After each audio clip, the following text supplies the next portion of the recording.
కొత్త పలుకు పేరుతో ఏబిఎన్ రాధాకృష్ణ చెత్త పలుకు రాశారని మండిపడ్డారు మాజీ డిప్యూటీ సీఎం నారాయణస్వామి. అడవి జంతువుల కంటే హీనంగా రాధాకృష్ణ వ్యాఖ్యలు ఉన్నాయన్నారు. చంద్రబాబు ఇచ్చే పదవి కోసం తాపత్రయపడుతున్న రాధాకృష్ణ అనుచిత రాతలు రాశారన్నారు. ఇప్పటికైనా రాధాకృష్ణ మహిళల పాదాలు పట్టుకుని క్షమాపణ అడగాలని డిమాండ్ చేశారు నారాయణస్వామి.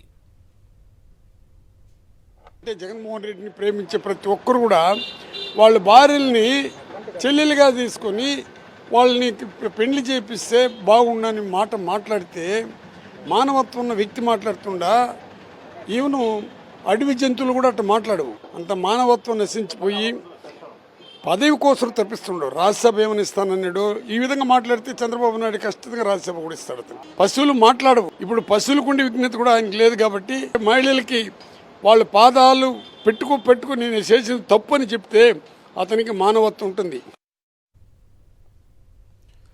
ఏబిఎన్ రాధాకృష్ణపై కేసు నమోదు చేయాలని డిమాండ్ చేశారు మాజీ ఎమ్మెల్యే కైలే అనిల్ కుమార్. మహిళలను కించపరిచిన ఆయనపై చర్యలు తీసుకోవాలన్నారు. లేకపోతే మహిళల చేతిలో రాధాకృష్ణకు చెప్పు దెబ్బలు తప్పవని హెచ్చరించారు. చంద్రబాబు, పవన్ కళ్యాణ్ రాధాకృష్ణకు అనుకూలంగా మాట్లాడడం సిగ్గుచేటన్నారు. తన పత్రికలో రోతరాతలు రాశారని, మహిళలంటే రాధాకృష్ణకు ఏమాత్రం గౌరవం లేదన్నారు. రాధాకృష్ణ గారు మహిళల పట్ల ఉన్నటువంటి గౌరవం ఏంటండి? ఆయన మాట్లాడితే వీళ్ళందరూ కూడా ఈరోజు మేము నిరసన వ్యక్తం చేస్తే ప్రజాస్వామ్యంలో మాకు ఉన్న హక్కులను బట్టి మేము ఈరోజు ఏబిఎన్ ఆఫీస్ ముందు నిరసన వ్యక్తం చేశాం. ఆ నిరసన వ్యక్తం చేసి మేమేం అల్లర్లు చేయలేదు, లేకపోతే ఏబిఎన్ ఆఫీస్ని పగలగొట్టలేదు, లేకపోతే రాధాకృష్ణని కొట్టలేదు. ఏమీ చేయకోకుండా మేము ప్రజాస్వామ్యంలో మాకున్నటువంటి హక్కులను బట్టి మహిళలను అతను కించపరిచే విధంగా మాట్లాడినందుకు ఈరోజు నిరసన వ్యక్తం చేస్తే ఈరోజు చంద్రబాబు నాయుడు గారు మాట్లాడతారు. ఏం మాట్లాడతారు? వీళ్ళందరూ కూడానంట మావిగన్ అంటే పేరేంటి అంటే మీ పేరు పెట్టాలా? అంటే చంద్రబాబు గారు, లేకపోతే లోకేష్, లేకపోతే దేవాన్ష్, పవన్ కళ్యాణ్ అని పేరు పెట్టాలా? ప్రజాస్వామ్యంలో చాలా సిగ్గుచేటుంటా. ఏదన్నా ఉంటే ప్రజాస్వామ్యయుతంగా తేల్చుకోవాలని చెప్తా ఉన్నారు. మేము చేసిందే అది. ప్రజాస్వామ్యంలో మేము నిరసన వ్యక్తం చేశాం. నిరసన వ్యక్తం చేసిన దానికి మేమేదో దాడులు చేసినట్టు, మీకులాగా ఈరోజు రాష్ట్రంలో దాడులు చేసి అందరినీ కూడా ఏదో భయపెడదాం అనుకుంటే ఎవరు భయపడరని చెప్పి కూడా ఈ సందర్భంగా తెలియజేస్తా ఉన్నాం. తప్పకుండా రాధాకృష్ణ గారిని శిక్షించాలి.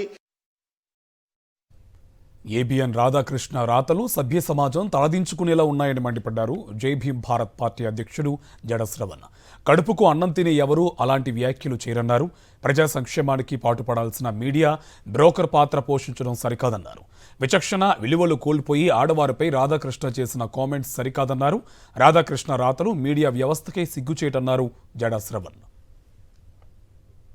లేనటువంటి ఆర్కే గారు సభ్య సమాజం సిగ్గుపడేటువంటి, అంటే సిగ్గుపడటం అనే దానికంటే కూడా రోత, అసహ్యం. అసలు కడుపుకి అన్నం తినేటువంటి ఏ మనిషి కూడా చేయని కామెంటు ఒక 75 సంవత్సరాల వయసు ఉన్నటువంటి, ఒక సుదీర్ఘమైనటువంటి అనుభవం ఉన్నటువంటి ఒక జర్నలిస్టు మాట్లాడటం అనేది అత్యంత హేయనీయం. మీడియా అనేది నిష్పక్షపాతమైన నిజాయితీ పాత్ర పోషించకపోయినా పర్లా, కానీ బ్రోకర్ పాత్ర పోషించకూడదు. అంటే ఒక ప్రొఫెషన్, బ్రోకరిజం అనేది ఒక ప్రొఫెషన్. నేను ఆ బ్రోకరిజం అనేటువంటి ప్రొఫెషన్ వాడుతున్నా not in the wrong sense, it is in a right sense.